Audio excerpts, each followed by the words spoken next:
अस्सलाम वालेकुम dear students, my name is Iftikhar Ahmad और हम लोग फिज़िक्स विद इफ्तिखार अहमद के साथ इस प्लेटफॉर्म के ऊपर मौजूद हैं।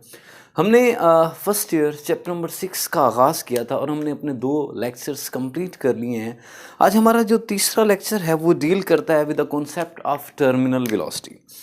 स्टूडेंट्स, आपने देखा होगा कि जब भी कोई ऑब्जेक्ट को ड्रॉप किया जाता है, मिसाल के तौर पे 5वें फ्लोर से जब आप किसी ऑब्जेक्ट को थ्रो करते हैं तो वो ऑब्जेक्ट नीचे की तरफ को भागता चला आता है। यानी इसका मतलब ये हुआ कि जब वो नीचे को जा रहा होता है, वो ग्रेविटी की डायरेक्शन में जा रहा होता है, तो फोर्स ऑफ ग्रेविटी उसको एक्सेलरेट करती चली जाती है। मतलब उसकी वेलोसिटी बढ़ती चली जाती है और वो आकर ज़मीन को हिट करता है।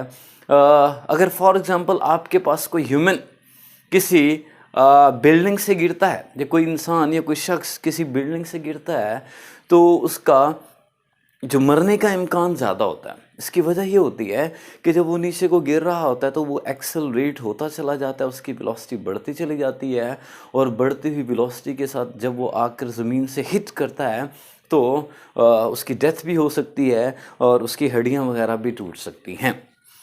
लेकिन सर, जब हम लोग पैराट्रूपर को देखते हैं, वो भी तो गिर रहा होता है, तो वो तो ज़मीन के ऊपर जब नीचे आकर लैंड करता है तो उसको कोई फ़र्क नहीं पड़ता या उसको कोई डैमेज या कोई नुकसान नहीं पहुंचता। इसकी क्या वजह है बेटा? इसकी जो वजह है वो ये है कि वो एक यूनिफॉर्म वेलोसिटी गेन कर लेता है। उस यूनिफॉर्म वेलोसिटी को कहा जाता है टर्मिनल वेलोसिटी। वो यूनिफॉर्म वेलोसिटी वो बिल्डिंग से जो छलांग लगाता है शख्स, वो क्यों नहीं गेन कर पाता, और वो जो पैराट्रूपर की मदद से नीचे को आ रहा है वो कैसे गेन कर लेता है, ये हमारा आज का टॉपिक है, इसको हम आज देखेंगे। ठीक है जी। तो what is terminal velocity? Terminal velocity है क्या? पहली बात, ये एक मैक्सिमम लेकिन कांस्टेंट वेलोसिटी होती है। ठीक है, maximum and uniform velocity of an object. लेकिन यहाँ पर ऑब्जेक्ट जो मैं लूँगा वो स्फेरिकल ऑब्जेक्ट होगा। Maximum and uniform velocity of an object sir ये कब अटेन होती है? जब उस ऑब्जेक्ट पर अमल करने वाली ड्रैग फोर्स और उसका जो वेट यानी फोर्स ऑफ ग्रेविटेशन दोनों एक दूसरे के बराबर हो जाते हैं, तब वो एक यूनिफॉर्म वेलोसिटी से नीचे आता है। उस यूनिफॉर्म वेलोसिटी को हम बोलते हैं टर्मिनल वेलोसिटी। अब हम देखते हैं कि टर्मिनल वेलोसिटी कैसे अटेन होती है। इसके लिए मैंने यहाँ पर सपोज किया मेरे पास एक स्फेरिकल ऑब्जेक्ट है। ये मेरे पास एक स्फेरिकल ऑब्जेक्ट है और आप देख सकते हैं सेंटर से लेके सर्कमफेरेंस तक का फासला, ये मेरे पास रेडियस है, इसको मैं स्मॉल r से रिप्रेजेंट कर देता हूँ। ये स्फेरिकल ऑब्जेक्ट अभी यहाँ पर रेस्ट में है। इसके ऊपर लगने वाली फोर्स ऑफ ग्रेविटी इसके वेट के बराबर होगी और वेट होगा mg के बराबर। फर्ज कर लें ये एक रेन ड्रॉप है या एक फॉग ड्रॉपलेट है, तो चूंकि उसका मैस कम होगा, इसके ऊपर अमल करने वाली वेट भी कम होगा, इसके ऊपर अमल करने वाली फोर्स ऑफ ग्रेविटी भी कम होगी। मैंने सपोज किया इसके ऊपर अमल करने वाली फोर्स ऑफ ग्रेविटी 0.1 न्यूटन है, इसका वेट 0.1 न्यूटन है। Weight is a force. अच्छा जी, इसलिए न्यूटन्स में मेजर की जाती है।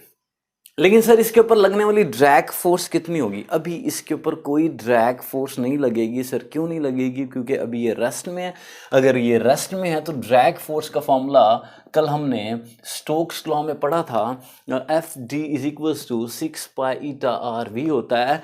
चूंकि ये रेस्ट में है तो इसकी वेलोसिटी 0, और अगर वेलोसिटी 0 तो 0 जिससे मल्टीप्लाई होगा उसको भी 0 कर देगा। जब कोई ऑब्जेक्ट रेस्ट में होता है तो उसके ऊपर ड्रैग फोर्स नहीं लगती। सर इसका मतलब ये हुआ कि ड्रैग फोर्स स्टैटिक ऑब्जेक्ट पे नहीं लगती बल्कि मूविंग ऑब्जेक्ट्स के ऊपर लगती है। बिल्कुल मूविंग ऑब्जेक्ट्स के ऊपर लगती है, तो इसके ऊपर ड्रैग फोर्स नहीं लग रही।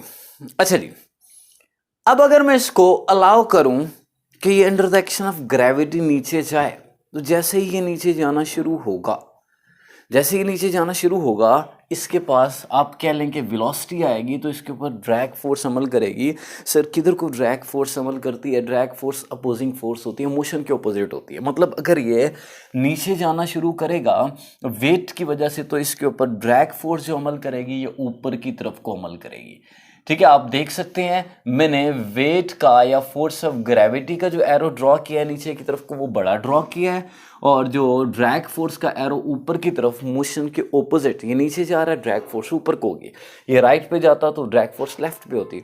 ये लेफ्ट पे जाता तो वो राइट पे होती, ये नीचे जा रहा है तो ड्रैग फोर्स ऊपर होगी, लेकिन अभी ड्रैग फोर्स कम होगी क्योंकि जैसे ही कोई ऑब्जेक्ट मेरे हाथों से निकलता है तो इसकी वेलोसिटी उस लम्हे कम होती है, जब ये नीचे जाता जाएगा तो वेलोसिटी बढ़ती चली जाएगी। अच्छा जी, तो अभी ड्रैग फोर्स कम होगी क्योंकि वेलोसिटी कम है, ड्रैग फोर्स कम होगी। तो सर इसका मतलब ये है कि अब इसके ऊपर दो फोर्सेस अमल करेंगी, तो हम लिखते हैं नेट फोर्स कितनी होगी। स्टूडेंट, अभी इसने टर्मिनल वेलोसिटी अटेन नहीं की। टर्मिनल वेलोसिटी तब अटेन होती है जब वेट और ड्रैग फोर्स बराबर हो जाते हैं। अभी इसका वेट और ड्रैग फोर्स बराबर नहीं है तो टर्मिनल वेलोसिटी गेन नहीं की। टर्मिनल वेलोसिटी गेन करने से पहले क्या सूरत हाल है, ये इंट्रोडक्शन के अंदर पूछी जाती है, तो उसको शॉर्ट फॉर्म में यहाँ डिस्कस कर देता हूँ। बुक के अंदर इस चीज़ को डिस्कस किया हुआ है, लेकिन ये भी आप ज़रूर देखेंगे। अच्छा, बिफोर गेनिंग टर्मिनल वेलोसिटी हासिल करने से पहले इसके ऊपर दो फोर्सेस अमल कर रही हैं, तो हम नेट फोर्स निकाल लेते हैं। नेट फोर्स एडिशन से आती है जब दोनों फोर्सेस एक डायरेक्शन में हो, और नेट फोर्स सब्ट्रैक्शन से आती है जब दोनों फोर्सेस ऑपोजिट हों, क्योंकि फोर्स एक वेक्टर है। वेक्टर अगर सेम डायरेक्शन में होंगे तो ऐड हो जाएंगे, वेक्टर अगर ऑपोजिट डायरेक्शन में होंगे तो सब्ट्रैक्ट हो जाएंगे।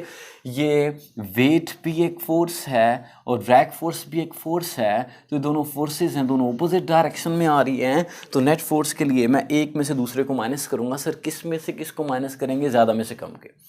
अभी वेट ज़्यादा है, ड्रैग फोर्स कम है, तो मैं वेट में से ड्रैग फोर्स को माइनस कर दूंगा। न्यूटन के सेकेंड लॉ के मुताबिक हमने पढ़ा हुआ है F इज इक्वल्स टू होता है ma, यानी नेट फोर्स बराबर होती है ma के, is equals to weight, net force की जगह ma लिखा, वेट की जगह mg लिखा, ड्रैग फोर्स का फॉर्मूला लिखा 6 पाई ईटा rv। ये हमने स्टोक्स लॉ से ड्राइव किया था, ठीक है। अच्छा सर, क्वेश्चन क्या आता है इंट्री टेस्ट में? क्वेश्चन आपसे ये पूछ लिया जाएगा कि जो आपके पास टर्मिनल वेलोसिटी गेन करने से पहले ऑब्जेक्ट का या उस स्फीयर का या उस मास का एक्सेलरेशन का फॉर्मूला क्या होता है। तो अगर आप उस ऑब्जेक्ट के एक्सेलरेशन का फॉर्मूला निकालना चाहते हैं before gaining the terminal velocity, तो आप क्या करेंगे, m मल्टीप्लाई हो रहा है, राइट पे जाके सबसे डिवाइड करते हैं। इस टर्म से भी डिवाइड कर दें, इससे भी, मैंने इससे भी डिवाइड कर दिया, इससे भी डिवाइड कर दिया। जब मैंने इसको इससे डिवाइड किया तो मेरे पास आंसर आ जाएगा, m से कैंसिल हो जाएगा, तो आपके पास एक्सेलरेशन का फॉर्मूला आ जाएगा g minus 6 pi eta R V divided by m। तो इसको पढ़ेंगे कैसे? मैं इसको पढ़ूंगा, before gaining the terminal velocity the acceleration of object is less than g से कम है। अगर ये आता ना ऐसे a is equals to g, तो मैं कहता कि टर्मिनल वेलोसिटी गेन करने से पहले एक्सेलरेशन g के बराबर होता है, अगर आता। लेकिन सर g के बराबर नहीं है, बल्कि g में से कोई चीज़ माइनस हो रही है। इसका मतलब एक्सेलरेशन टर्मिनल वेलोसिटी गेन करने से पहले फ्रीली फॉलिंग बॉडी का जो एक्सेलरेशन होता है वो जो हमारे पास इस केस में है वो g से कम है, यानी 9.8 नहीं है बल्कि 9.8 से इतना फैक्टर कम आ रहा है, ठीक है जी, ये आप याद रखेंगे, ठीक है। फ्रीली फॉलिंग बॉडी, जो कि ये एक फ्रीली फॉलिंग बॉडी इस केस में इसको मैं बोल रहा हूँ, लेकिन इसके ऊपर फ्रीली फॉलिंग तो नहीं है क्योंकि इसके ऊपर ड्रैग फोर्स अमल कर रही है। अच्छा जी सर, उसके बाद क्या होगा? यहाँ पर मैंने लिख दिया, before gaining the terminal velocity the acceleration of the object is less than G के बराबर नहीं बल्कि जी से कम होता है। उसके बाद क्या होगा सर? उसके बाद होगा ये देखो, वेलोसिटी पहले जीरो थी, ड्रैग फोर्स नहीं थी, अब वेलोसिटी नीचे की तरफ को ऑब्जेक्ट जा रहा है, ग्रेविटी की डायरेक्शन में जा रहा है, तो वेलोसिटी बढ़ती चली जाएगी। वेलोसिटी बढ़ती चली जाएगी तो ड्रैग फोर्स बढ़ती चली जाएगी। सर ड्रैग फोर्स पहले कितनी थी? पहले ड्रैग फोर्स 0 थी, फिर 0.01 होगी, 0.01 होगी, फिर 0.02 होगी, 0.03 होगी, 0.04, 0.05, 0.06, 0.07, 0.08, 0.09 और 0.1 हो जाएगी। जैसे ही ड्रैग फोर्स और वेट बराबर होंगे, वेट था 0.1, ड्रैग फोर्स भी 0.1 के बराबर होगी, तो दोनों फोर्सेस मैग्नीट्यूड में बराबर होगी, डायरेक्शन में ऑपोजिट होगी, अब नेट फोर्स 0 हो जाएगी। और न्यूटन के फर्स्ट लॉ के मुताबिक किसी ऑब्जेक्ट के ऊपर अमल करने वाली अगर नेट फोर्स ज़ीरो हो जाए तो वो चीज़ अगर रेस्ट में होगी तो रेस्ट में रहेगी, लेकिन अगर वो चीज़ मूव कर रही है तो वो एक यूनिफॉर्म वेलोसिटी गेन कर लेगी, वो अपनी यूनिफॉर्म मोशन को बरकरार रखेगी। सर मिसाल के तौर पे एक टेबल के ऊपर बुक पड़ी हुई है तो उसके ऊपर दो फोर्सेस अमल कर रही होती हैं, उसका वेट नीचे को और टेबल की रिएक्शन फोर्स ऊपर को।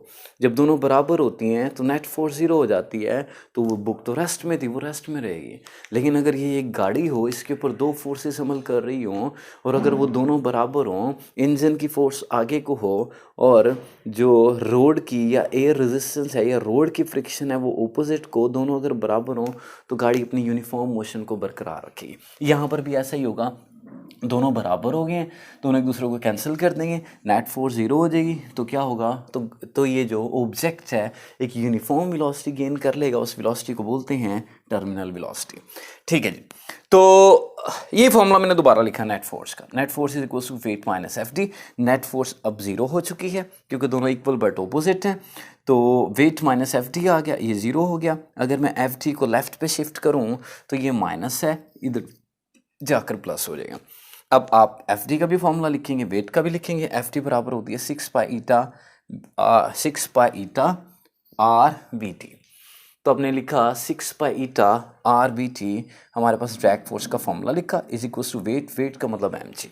सर यहाँ पर वी के साथ टी क्यों लिखा, क्योंकि इस पर्टिकुलर कंडीशन के अंदर जो वेलोसिटी होती है वो maximum and uniform. Sir maximum का मतलब वेलोसिटी पहले नीचे की तरफ को जाते हुए बढ़ती जा रही थी, बढ़ती जा रही थी, बढ़ती जा रही थी। अब क्या होगा, अब जब ये दोनों फोर्सेस बराबर हो जाती हैं तो वेलोसिटी अब मज़ीद नहीं बढ़ती, वो ऑब्जेक्ट अब एक यूनिफॉर्म वेलोसिटी से नीचे आता है, यानी वो वेलोसिटी अब मैक्सिमम हो चुकी है और यूनिफॉर्म हो चुकी है। पैराट्रूपर के साथ भी यही होता है, उसके ऊपर भी दो फोर्सेस अमल करती हैं, वेट नीचे को और ड्रैग फोर्स ऊपर को।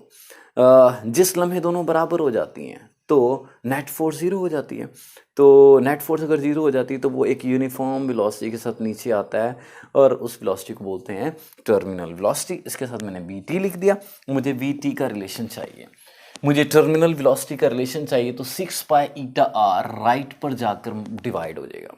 अगर आपको टर्मिनल वेलोसिटी चाहिए वी टी, तो 6 पाई ईटा आर राइट पे जाकर डिवाइड हो गया, तो हमारे पास टर्मिनल वेलोसिटी का पहला रिलेशन आ गया।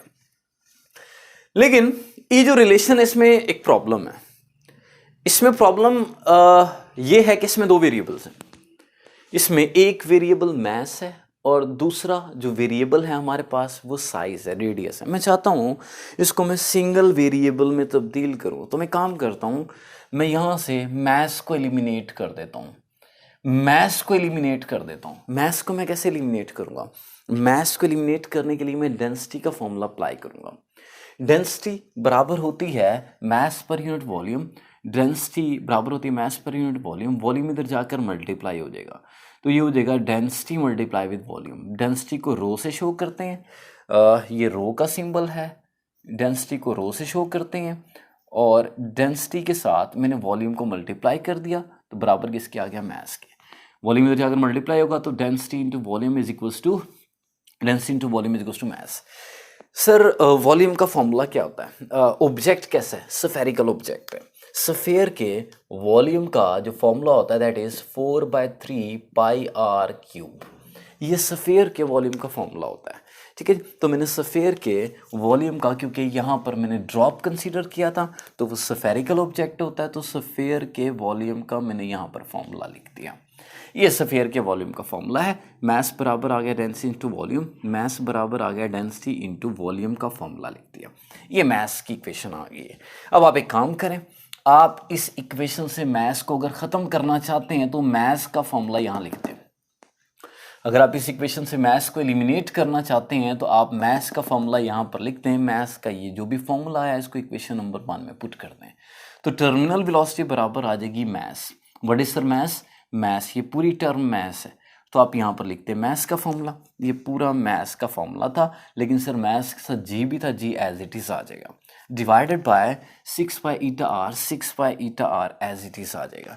ठीक है बच्चों, अब आप एक काम करें, वो काम ये करना है, ये जो 3 है ये इधर आकर मल्टीप्लाई हो जाएगा। मैं तरीका बता देता हूँ।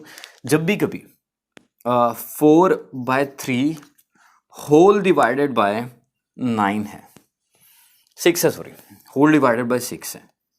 तो इसका मतलब इसको मैं ऐसे लिख सकता हूँ 4 divided by 3 whole divided by 6। तो डिवीजन से जब आप मल्टीप्लिकेशन में जाएंगे तो इसका रेसिप्रोकल हो जाएगा, यानी 3 6 के साथ मल्टीप्लाई हो जाएगा। मैं कहना ये चाह रहा हूँ 3 6 के साथ मल्टीप्लाई हो जाएगा।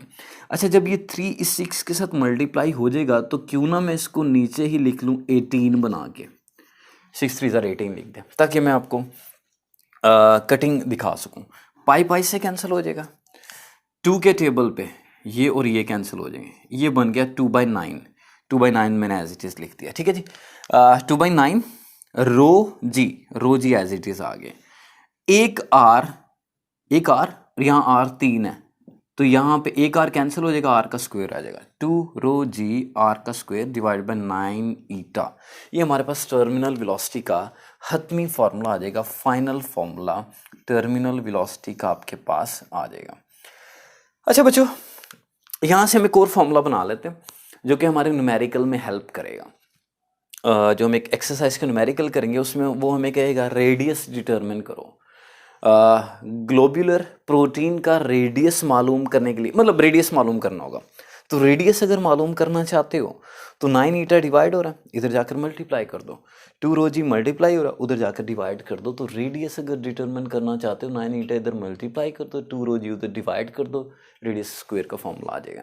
अगर आप रेडियस जानना चाहते हैं तो आप एक काम करें, रेडियस का स्क्वायर आ रहा है, दोनों तरफ आप स्क्वायर रूट ले लें, स्क्वायर रूट लिया तो हमारे पास रेडियस का फॉर्मूला आ जाएगा। ठीक है स्टूडेंट्स। अच्छा, ये ना टॉपिक हमारा कंप्लीट है, लेकिन यहाँ पर मैं आपको जो है वो एक दो MCQs शेयर कर लेता हूँ। एंट्री टेस्ट के अंदर फ्रिक्वेंटली पूछे जाते हैं, बच्चे भी अक्सर पूछते हैं कि सर यहाँ पर ना हमारे पास जो है वो टर्मिनल वेलोसिटी के 2 रिलेशंस हैं। मैं आपको दोनों रिलेशंस दिखाता हूँ टर्मिनल वेलोसिटी के। पहला जो रिलेशन है टर्मिनल वेलोसिटी का VT का, वो था mg/6πr ईटा, 6πr ईटा, ये पहला रिलेशन था। और ये रिलेशन शो कर रहा है कि टर्मिनल वेलोसिटी जो है ना वो रेडियस के साथ इन्वर्सली रिलेट कर रही है, बिल्कुल ये शो कर रहा है, ठीक है। अच्छा, जबकि फाइनल जो फॉर्मूला आया था टर्मिनल वेलोसिटी का वो था 2 रो जी आर स्क्वायर ओवर 9 ईटा, और ये शो कर रहा है कि टर्मिनल वेलोसिटी का रेडियस के स्क्वायर के साथ डायरेक्ट रिलेशन है, बिल्कुल ये शो कर रहा है। तो सर इसका मतलब क्या? ये दोनों रिलेशंस दुरुस्त हैं, ठीक है, लेकिन एक शर्त याद रखिएगा, जब भी हम लोग कहते हैं ना कि इनका आपस में डायरेक्ट ताल्लुक है और इनका आपस में इन्वर्स ताल्लुक है, तो ये हम उस बेस पर कह रहे होते हैं जब हम बाकी फैक्टर्स को कांस्टेंट रखें। जैसे ओम्स लॉ आपने पढ़ा था, आप कहते हैं करंट जो है वो वोल्टेज के या पोटेंशियल डिफरेंस के डायरेक्टली प्रोपोर्शनल होता है, और प्रोपोर्शनैलिटी को हटाकर इक्वालिटी में लगाते हैं तो साइन ऑफ प्रोपोर्शनैलिटी को हटा के इक्वालिटी लगाते हैं तो कांस्टेंट लगाते हैं, जिसको रेजिस्टेंस बोलते हैं। यानी इन दोनों का डायरेक्ट रिलेशन तब है जब ये चीज़ कांस्टेंट होगी, रेजिस्टेंस कांस्टेंट होगी। तो सर मैं कहना ये चाह रहा हूँ कि टर्मिनल वेलोसिटी और रेडियस इन्वर्सली रिलेट करते हैं सर, कब? जब ऑब्जेक्ट का mass, acceleration due to gravity, coefficient of viscosity constant होंगे। 6π तो वैसे ही कांस्टेंट है, ये मैंने यहाँ पर लिख दिया इन्वर्स रिलेशन की शराइत। और टर्मिनल वेलोसिटी का रेडियस के स्क्वायर के साथ डायरेक्ट रिलेशन कब होगा? ये तब होगा जब आपके पास वो जो दोनों ऑब्जेक्ट्स हैं जिनको आप कंपेयर करा रहे हो उनकी डेंसिटी सेम होगी, वहाँ पर जी की वैल्यू सेम होगी, और जिस मीडियम के अंदर उनको हरकत दी जा रही है उस मीडियम का कोफिशिएंट ऑफ विस्कोसिटी सेम होगा। 2 और 9 तो वैसे भी कांस्टेंट है हमारे पास। ठीक है स्टूडेंट्स, ये आप याद रखेंगे कि इन्वर्स ताल्लुक इनका कब होता है? जब ये शराइत पूरी हो रही है। तो डायरेक्ट ताल्लुक कब होता है? जब ये शराइत पूरी हो रही है। थैंक यू सो मच, इसको अच्छी तरह से प्रिपेयर कीजिएगा, और ये बोर्ड के अंदर लॉन्ग क्वेश्चन के तौर पे क्वेश्चन आया। थैंक यू सो मच, अल्लाह हाफिज़।